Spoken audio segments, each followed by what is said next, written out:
Series of films about disturbed schizophrenics. Brian De Palma's latest movie, Raising Cain, is schizophrenic itself.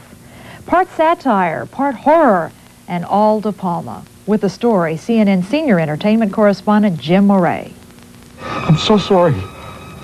What's that smell? All my scares worked. Brian De Palma has been scaring audiences for nearly 20 years. The director's films run the gamut from classic psychological thrillers like Dressed to Kill and Body Double to the dark and stylized Scarface and The Untouchables.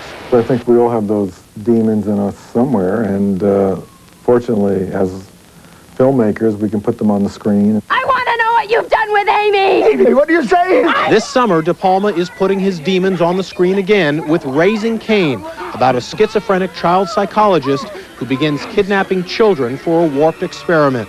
But unlike De Palma's earlier films, Raising Cain pokes fun at itself, alternating between satire and terror. At first I was uncomfortable thinking, am I supposed to laugh, and is that a setup then for me to be frightened immediately after? That's exactly right. You just said it. They're totally vulnerable to you when they're laughing, and they think they're completely in control. That's when you really scare them.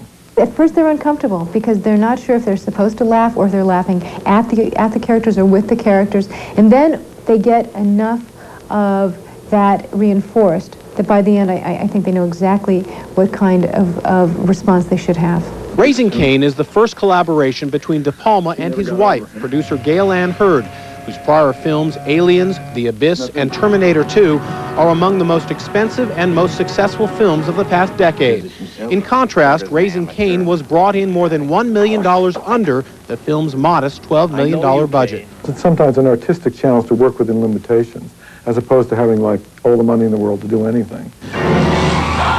Cain is a return to the genre which made De Palma famous and for which critics have long dogged him with the label Hitchcock-like director. Even my thrillers, I mean, as much as people want to compare me to them, they're very much me, they're very much my sensibility. And what I find similar in Hitchcock is his incredible visual sense of telling stories. That's something that anybody can learn from. If cinematic terror were a course in filmmaking, De Palma could clearly be giving lessons of his own. Jim Moret, CNN Entertainment News, Hollywood.